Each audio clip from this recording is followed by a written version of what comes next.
guys, so for today's recipe, I'm gonna make a cherry tomato salad. So I'm gonna collect some tomatoes from my garden.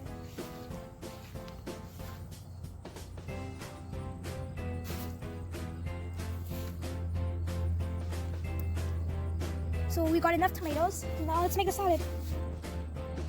We also need some cucumbers.